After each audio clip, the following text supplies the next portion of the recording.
Hi friends, welcome to Biology Simplified Tamil. நான் உங்க Chandranathan. NEET UG 2025 மே 4ஆம் தேதி மதியானம் 2 மணில இருந்து 5 மணி வரைக்கும் நடக்க போகுது. எக்ஸாம் ஹாலுக்கு நீங்க 1:30 க்கு முன்னாடி கம்பல்சரி போயிடணும். உங்க அட்மிட் கார்டுல மே 1ஆம் தேதி ரிலீஸ் பண்ண போறாங்க இல்லையா? அந்த அட்மிட் கார்டுல ரிப்போர்ட்டிங் டைம் என்ன இருக்கோ அந்த டயத்துக்கு போயிறது சேஃப். ஓகே. இப்போ NEET 2025 சம்பந்தமான இம்பார்ட்டன்ட் 10 क्वेश्चंसக்கு நம்ம ஆன்சர் பண்ண போறோம். क्वेश्चन நம்பர் 1, நான் NCERT சிலபஸ் எங்க கோச்சிங் இன்ஸ்டிடியூட்ல நடத்துறாங்க? NCERT தாண்டி நடத்துறாங்க. அது படிக்கணுமா? அது இம்பார்ட்டன்ட்டா? இல்ல NCERT ல இருந்து மட்டும் தான் நீட்டுக்கு क्वेश्चन வருமா அப்படினா இந்த இடத்துல நான் NCERT அல்லாத சிலபஸ்னு பார்த்தா 5 ஃபேமிலி: மால்வேசி, க்ரூசிஃபெரே, லெகுமினேசே, கம்போசிட்டே, கிராமினியே. அது இல்லாம பிளான்ட் டிஷ்யூ கல்ச்சர் ஸ்ட்ராட்டஜிஸ் அப்படிங்கிற ஒரு சாப்டர்ல இருந்துச்சு. அந்த ஸ்ட்ராட்டஜிஸ் சாப்டரை தூக்கிட்டாங்க. பட் அதுல இருக்கக்கூடிய பிளான்ட் டிஷ்யூ கல்ச்சர் அப்படிங்கிற ஒரு டாபிக்கை பயோடெக்னாலஜியில கொண்டு வந்து வச்சுட்டாங்க. ஸோ தட் இந்த மாதிரி இது ஆனால் இப்போ NCERT-ல இருக்கு 2024-2025 எடிஷன்ல. இந்த 5ம் NCERT-ல இருக்காது. இதை மட்டும் NCERT-ல இல்லாம நீங்க படிச்சுக்கிட்டா போதும்.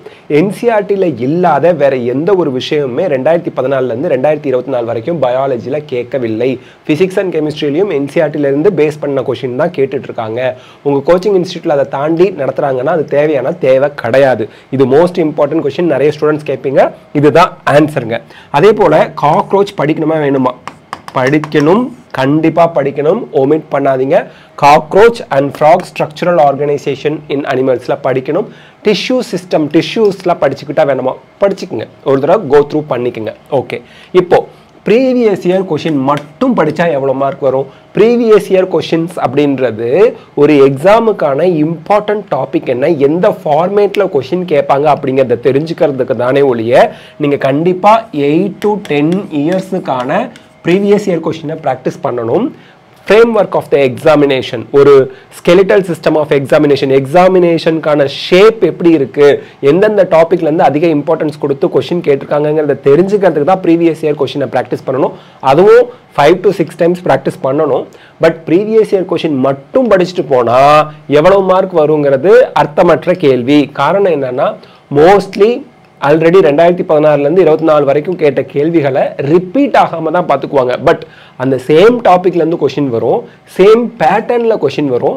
அந்த வேல்யூ மட்டும், ஃபிசிக்ஸ் கெமிஸ்ட்ரினா வேல்யூவை மட்டும் மாற்றி சம் மாதிரி ப்ராப்ளம் சால்வ் பண்ணுற மாதிரிலாம் கொஷின் இருக்கு இல்லையா, வேல்யூவை மட்டும் மாற்றி கொஷின் கேட்பாங்க. பட் சேம் அந்த ஃபார்முலாவை யூஸ் பண்ணி ஆன்சர் கண்டுபிடிக்கிற மாதிரிலாம் கொஷின் கேட்பாங்க. அதனால ப்ரீவியஸ் இயர் கொஷினை ப்ராக்டிஸ் பண்ணுறோம். பட் அதை மட்டும் படிச்சுட்டு போனால், அதை மட்டும் மனப்பாடமாக பண்ணிட்டு போனால் மார்க் வருமானா? கொஷின் ரிப்பீட் ஆகாது. சேம் பேட்டர்ன், சேம் டாபிக்லேருந்து கொஷின் வரும். ஸோ இம்பார்ட்டன்ட் டாப்பிக்கை தெரிஞ்சுக்கிறதுக்கும் ஒரு பர்டிகுலர் ஃபார்முலாஸை எப்படி யூஸ் பண்ணுறதுங்கிறத ஹேபிச்சுவேட் பண்ணிக்கிறதுக்கும் நமக்கு ப்ரீவியஸ் இயர் கொஷின் ஹெல்ப் பண்ணும். பட் ஸ்டில் 6 to 7 டைம்ஸ் நீங்கள் ப்ரீவியஸ் இயர் கொஷினை ப்ராக்டிஸ் பண்ணுங்கள். At least 8 to 10 இயர்ஸுக்கு.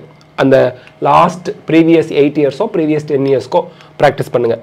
How many mark test நான் எழுதணும்? எத்தனை மார்க் டெஸ்ட் எழுதணும்? மார்க் டெஸ்ட் அப்படிங்கிறது 3 மணி நேரம் கணக்கு வச்சு 180 கொஷின் நீங்கள் வச்சு பாட்னி, சுவாலஜி, ஃபிசிக்ஸ், கெமிஸ்ட்ரி ஒவ்வொரு சப்ஜெக்ட்டுக்கும் 45 கொஷின் வச்சு ஆஸ் பர் நீட் எக்ஸாம் பேட்டர்னில் நீங்கள் எழுதுறதை தான் நம்ம வந்து mock test or grand test அப்படிம்போம். மினிமம் 10 டெஸ்ட் எழுதுங்க. மேக்ஸிமம் உங்களால் எவ்வளோ முடியுமோ அதில் எழுதுங்க. இப்போ ஒரு நாளைக்கு நான் 2 மார்க் டெஸ்ட் எழுதுறேன், காலையில் 1, சாயந்தரம் 1. அப்போது அது சரியா அப்படின்னா நான் உங்களுக்கு ஒரு விஷயம் சொல்கிறேன். நீங்கள் எழுதுகிற மார்க் டெஸ்ட்டோட மார்க்கை பாருங்கள். உங்கள் மார்க் டெஸ்ட் மார்க் வந்து 650க்கு மேலே வருதுன்னா 2 டெஸ்ட்டு ஒரு நாளைக்கு மார்க் டெஸ்ட் எழுதுறது அட்வைசபிள், எழுதலாம். சரி, என்னோட மார்க் டெஸ்ட்டில் ஒரு மார்க் டெஸ்ட்டில் 450 போயிடுது, ஒரு மார்க் டெஸ்ட்டில் 550 வந்துடுது, 500 வருது, இல்லைனா 550 தான் என்னோட மேக்ஸிமம் மார்க்காகவே ஒவ்வொரு மார்க் டெஸ்ட்லையும் இருக்குது, கிராண்ட் டெஸ்ட்லையும் இருக்குன்னா ஒரு நாளைக்கு ஒரு டெஸ்ட் எழுதுங்க. இந்த மீதி மார்க் எங்கே போகுதோ, அது ஏன் போகுது, எங்கே தப்பு பண்ணுறோம், அந்த டாபிக் எடுத்து ரிவைஸ் பண்ணுற அந்த சரி பண்ணுற வேலை. அதாவது எங்கெல்லாம் நமக்கு டேமேஜ் கண்ட்ரோல் பண்ணணும், எங்கெல்லாம் டேமேஜ் ஆகிறோமோ அதெல்லாம் சரி பண்ணுறது எங்கே அப்படிங்கிறத வீக் பாயிண்ட்ஸை கண்டுபிடிச்சி அதை ஸ்ட்ரென்தன் பண்ணுறதுக்கு பயன்படுத்திக்கங்க. ஸோ உங்களோட மார்க் டெஸ்ட் மார்க் 550 அதுக்கு கீழேயோ இருந்துச்சு அப்படின்னா ஒரு மார்க் டெஸ்ட் பர் டே போதும். உங்கள் மார்க் டெஸ்ட் மார்க் 650க்கு மேலே வருது, கான்ஃபிடென்ட் லெவல் ஹையராக இருக்குன்னா 2 மார்க் டெஸ்ட் எழுதலாம். அது உங்களோட எபிலிட்டியை பொறுத்தது. நான் சொன்னதை வச்சு நீங்கள் பிளான் பண்ணிக்கங்க. ஆன்லைன் வீடியோஸ் பார்க்கலாமா? தயவு செய்து அவாய்ட் பண்ணுங்க. இதுவே ஆன்லைன் வீடியோஸ் தான். யூடியூப்லயோ பயாலஜி சிம்பிளிஃபைட் தமிழ் யூடியூப் சேனல்ல நீட்டுக்கு 100% சிலபஸ் பயாலஜிக்கு நம்ம கம்ப்ளீட் பண்ணி தன்னம்பிக்கை பேட்ச்ல அப்லோட் பண்ணி வச்சிருக்கோம். 3 தடவை டீச் பண்ணி அப்லோட் பண்ணியிருக்கோம். பட் ஸ்டில் இந்த கடைசி 30 நாள்ல நீங்க வீடியோஸ் பார்த்துக்கிட்டு இருந்தீங்கன்னா மணிக்கணக்கில் எப்போ நீங்க கொஷின்ஸ் ப்ராக்டிஸ் பண்ணுவீங்க? கொஷின் ப்ராக்டிஸ் பண்றது மட்டும்தான் உங்களுக்கு மார்க்காக கன்வெர்ட் ஆகும். தயவு செய்து அதை ஞாபகம் வச்சுங்க. ஒரு நாளைக்கு 10 மணி நேரம் உட்காந்து பிசிக்ஸ், கெமிஸ்ட்ரி, பாட்னி, சுவாலஜிக்கு ஈக்குவல் இம்பார்ட்டன்ஸ் டெய்லி கொடுத்து கொஷின் ப்ராக்டிஸ் பண்ணுங்க. That is very important. Group study பண்ணலாமா? தயவு செய்து பண்ணாதீங்க. ஏன் பண்ணாதீங்கன்னு சொல்றேன்னா, அரை மணி நேரம் நல்ல ஸ்டடி போகும். 31வது நிமிஷம் எல்லா கதை பேச ஆரம்பிச்சிருவோம், கிசு கிசு பேச ஆரம்பிச்சிருவோம். நம்ம பேசுனதை ரெக்கார்ட் பண்ணி கேட்டால் நம்ம பேரண்ட்ஸ் கிட்டயோ வேற யார்ட்டையோ போட்டு காமிச்சிடாதீங்கன்னு சொல்ற அளவுக்கு பேச்சுவார்த்தைகள் போய்கிட்டு இருக்கும். தயவு செய்து குரூப் ஸ்டடியை அவாய்ட் பண்ணுங்க. அந்த டிஸ்கஷன் அப்படிங்கிறது ½ அன் ஹவருக்கு மேலே வேணாம். 4 ஸ்டூடெண்ட்ஸ் சேர்ந்து டிஸ்கஸ் பண்ணுறீங்கன்னா ½ அன் ஹவர் மட்டும் டிஸ்கஸ் பண்ணிட்டு 31வது நிமிஷம் தனித்தனியாக உட்காந்து படிக்க ஆரம்பிச்சிருங்க. That is very important. ஞாபகம் வச்சுக்கோங்க. அடுத்து இந்த நீட் 2025ல டிஃபிகல்ட்டி லெவல் எவ்வளோ இருக்கும்? டிஃபிகல்ட்டி லெவல் எப்படி இருக்குங்கிறது கொஷின் பேப்பரை பார்த்தா தான் தெரியும். ஆனால் நமக்கு 3 ஹவர்ஸாக இப்போ கொஷின் அந்த டைம் டியூரேஷனை வந்து குறைச்சிருக்கிறாங்க. கொஷின்ஸ் வந்து 200 கொஷின்ஸ் கிடையாது, 180 கொஷின் கொடுத்து தெரிஞ்ச கொஷினை ஆன்சர் பண்ண போறீங்க. 180 தெரிஞ்சா 180 ஆன்சர் பண்ண போறீங்க. எக்ஸ்ட்ராவா இருக்கிற கொஷின்லாம் ரிமூவ் பண்ணிட்டாங்க. அப்ப இதுதான் டிஃபிகல்ட்டி லெவலை அதிகப்படுத்த போகுது. இதுதான் மார்க்கை இன்க்ரீஸ் பண்ணாம கண்ட்ரோல் பண்ண போகுது. இதுதான் இப்போதைக்கு நம்ம சொல்ல முடியும். கொஷின் பேப்பர் டிஃபிகல்ட்டா இருந்தா கட் ஆஃப் குறையும், கொஷின் பேப்பர் ஈஸியா இருந்தா கட் ஆஃப் இன்க்ரீஸ் ஆகும். அதே தான், கொஷின் பேப்பர் ஈஸியாக இருந்தால் உங்கள் மார்க் இன்க்ரீஸ் ஆகி வரும். கொஷின் பேப்பர் டிஃபிகல்ட்டாக இருந்தால் எல்லாருக்குமே மார்க் குறைஞ்சி தான் வரும். ஸோ அதை பற்றி நீங்கள் ஒரி பண்ணவே வேண்டாம். நீங்கள் நல்லா படிச்சிருந்தீங்கன்னா சீட்டு உறுதி அப்படிங்கிற யதார்த்தத்தை புரிஞ்சுக்கணும். அடுத்து சேஃப் மார்க் எவ்வளவு சார்?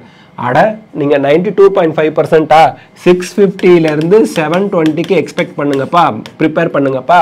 ஆல் இண்டியா கோட்டால சீட் எடுங்கப்பா. உங்க ஸ்டேட் ஸ்டூடெண்ட்ஸ் மற்றவங்களுக்கு சீட்டு கிடைக்கிறதுக்கு நீங்க உதவி செய்யுங்கப்பா. நீங்க 2 சீட்டு வாங்கின மாதிரி, ஆல் இண்டியாவில் ஒரு சீட்டு, ஸ்டேட் கோட்டால நீங்க சீட் எடுக்க போறதில்ல. இருந்தாலும் ஸ்டேட் கோட்டால இருக்கிற சீட்டை இன்னொருத்தவங்களுக்கு நீங்க விட்டு கொடுக்குறீங்க. அந்த ஒரு பெரிய புண்ணியம் உங்களுக்கு கிடைக்குதா இல்லையா? அப்படி நீங்க பிளான் பண்ணுங்க. அதே போல கவர்மெண்ட் ஸ்கூல் ஸ்டூடெண்ட்ஸா 550க்கு ட்ரை பண்ணுங்களேன், சேஃபா போயிடும், பார்த்துக்குங்க. அடுத்து கோச்சிங் சென்டரில் எனக்கு மார்க் வந்து 450 வருது, 400 வருது, 500 வருது, 550 வருது, 600 வருது, 720க்கு 720 வருது, 700 வருது. இதை நான் வந்து ஃபைனலாக எடுத்துக்கலாமா? உங்கள் கோச்சிங் சென்டர் வந்து NTA கிடையாது. உங்கள் கோச்சிங் சென்டரில் இருக்கிற டீச்சர்ஸ் வந்து NTA நீட் எக்ஸாமுக்கு செட் பண்ண போகவே மாட்டாங்க. கொஷின் செட் பண்ண எவ்வளோ பெரிய கோச்சிங் இன்ஸ்டிடியூட்டாக வேணா இருக்கட்டும், உங்கள் வாதியாருங்க போய் கோச்சிங் இன்ஸ்டிடியூட் வாதியாருங்க போய் கொஷின் பேப்பர் செட் பண்ண போகிறதில்ல. Government school teachers, CBSE teachers அவங்கள தான் கூப்பிட்டு, அல்லது மெட்ரிகுலேஷன் ஸ்கூல் டீச்சர்ஸ் அவங்க தான் போய் கொஷின் செட் பண்ண போறாங்க அப்படிங்கிற யதார்த்தத்தை நம்ம புரிஞ்சுக்கோங்க. புருடா நல்லா வடை சுடுவாங்க, வாயிலேயே சூப்பரா எண்ணெய் வடைலாம் சுடுவாங்க. ஆனால் அதெல்லாம் நம்பாதீங்க. ஸோ தட் உங்க கோச்சிங் சென்டர்ல இருக்கக்கூடிய வாதியாருங்க கொஷின் செட் பண்ண போகலை. உங்களோட கோச்சிங் சென்டர் NTA கிடையாது. அதனால உங்க கோச்சிங் சென்டர்ல நல்ல மார்க் வாங்குறதுங்கிறது ஒரு அட்வான்ஸ்ட். என்ன அட்வான்ஸ் அப்படின்னு பார்த்தீங்கன்னா, உங்களுக்கு கான்ஃபிடென்ட் லெவல் அதிகமாகும், அதுக்கு ஹெல்ப்ஃபுல்லா இருக்கும். அதுல எந்த மாற்று கருத்து இல்லை. உங்களோட இன்ட்ரெஸ்ட், படிக்கணுங்கிற இன்ட்ரெஸ்ட் இன்க்ரீஸ் ஆகும். அந்த இன்ட்ரெஸ்ட் இன்க்ரீஸ் ஆகும்போது இன்னும் கொஞ்சம் வேகமாகவும் படிப்போம். ஆனா இங்க மார்க் கம்மியா வருதுன்னு நீங்க கவலைப்பட வேண்டாம். ஏன்னா இவங்க NTA கிடையாது, இவங்க நீட்டுக்கு டெஸ்ட்டுக்கு கொஷின் பேப்பர் செட் பண்ண போறது கிடையாது. அதனால நீங்க எவ்வளோ மார்க் வந்தாலும் சரி, தைரியமாகவும் நீங்கள் நம்பிக்கையோடையும் அடுத்தடுத்து படித்து முன்னேறி போய்கிட்டே இருக்கணும். அடுத்தடுத்த டெஸ்ட்டில் பார்ட்டிசிபேட் பண்ணணும். எவ்வளோ டெஸ்ட் எழுதுறீங்கிறது முக்கியம். கோச்சிங் சென்டர் டெஸ்ட்டை நீங்கள் அப்படியே லேசாகவும் விட்டுடாதீங்க. எல்லா டெஸ்ட்டையும் அட்டன் பண்ணுங்க. அப்பதான் உங்களுக்கு எக்ஸாம் ஹாலில் போய் டைம் மேனேஜ்மெண்ட்டுக்கு அது ரொம்ப ஹெல்ப்ஃபுல்லாக இருக்கும். So coaching centre mark final கிடையாது, ஆனால் அவங்க வைக்கிற ஒவ்வொரு டெஸ்ட்டும் நீங்கள் அட்டன் பண்ணணுங்கிறது கம்பல்சரியாக நீங்கள் வச்சுக்கோங்க. That is very important. அடுத்து எல்லாமே மறந்து போன மாதிரியே இருக்கேன், எல்லாருக்கும் அப்படி தான் இருக்கும். ரிவிஷன் பண்ணுனா மறந்து போனதெல்லாம் ஞாபகம் வந்துடும். ரிவிஷன் தான் ஒரே சொல்யூஷன், மறந்து போன மாதிரி இருந்தா. அதே போல் பயாலஜியை முதல்ல நான் 4 நாள் 5 நாள் ரிவைஸ் பண்ணி முடிச்சுக்கிறேன், அப்புறம் கெமிஸ்ட்ரி படிக்கிறேன், அப்புறம் ஃபிசிக்ஸ் படிக்கிறேன்னா ஃபிசிக்ஸ்க்கு வரும்போது பயாலஜி சுத்தமாக மறந்து போயிருக்கும், கெமிஸ்ட்ரி பாதி மறந்து போன மாதிரி இருக்கும். சைமல்டேனியஸாக ஒவ்வொரு நாளைக்கும் ஃபிசிக்ஸ், கெமிஸ்ட்ரி, பாட்னி, சுவாலஜிக்கு ஈக்குவல் இம்பார்ட்டன்ஸ் கொடுத்து படித்தாதான் உங்களுக்கு கான்ஃபிடென்ட் லெவல் ஹையராகவும் இருக்கும். அதே போல் ஒவ்வொரு எக்ஸாம்லையும், அதாவது மார்க் டெஸ்ட், கிராண்ட் டெஸ்ட் எழுதுறீங்கல்ல, அதுலேயும் ஒரு பிடித்தம் இருக்கும். அதனால equal importance to all the subject. ஏன்னா எல்லா சப்ஜெக்ட்லையும் 150 எடுத்தாதான், 4 சப்ஜெக்ட்லையும் 150 மார்க் எடுத்தாதான் ஒவ்வொரு சப்ஜெக்ட்டுக்கும் 180 marks. Botany, zoology, physics, chemistry ஒவ்வொரு சப்ஜெக்ட்லையும் 180 மார்க்ஸுக்கு ஒவ்வொரு சப்ஜெக்ட்டுக்கும் 150 எடுத்தாதான், 4 சப்ஜெக்ட்டுக்கு 150 எடுத்தாதான் உங்கள் மார்க் என்ன ஆகும், 600 கிராஸ் பண்ணும். சேஃபஸ்ட் பிளேஸ்க்கு நீங்கள் போவீங்க. இதெல்லாம் மனசில் வச்சுக்கிட்டு நல்லா படிங்க, நிறைய ப்ராக்டிஸ் பண்ணுங்கள். எதை பார்த்தும் பயப்படாதீங்க. பயம் அப்படிங்கிறது உங்கள் முன்னேற்றத்துக்கு மிகப்பெரிய தடைக்கல்லாக இருக்கும். பயப்படாமல் ரிலாக்ஸ்டாக நீங்கள் யாருக்கும் யாருன்னு ப்ரூவ் பண்ண வேண்டாம். உங்கள் சொந்தக்காரங்களுக்காக படிக்க வேண்டாம், உங்கள் டீச்சர்ஸ்க்காக படிக்க வேண்டாம், உங்களை ஏளனமாக பேசினவங்களுக்காக படிக்க வேண்டாம். உங்களுக்கு நீங்கள் படித்தா உங்களுக்கு நல்லது, அவ்வளோதான் அப்படிங்கிற எண்ணத்தை முதல்ல வச்சுக்கிட்டு படிங்க. கண்டிப்பாக நல்லா படிப்பீங்க. நிறைய ப்ராக்டிஸ் பண்ணுங்கள். நீட்டில் நல்ல மார்க் வாங்குவீங்க. All the best. Best of luck. God bless you. Thank you.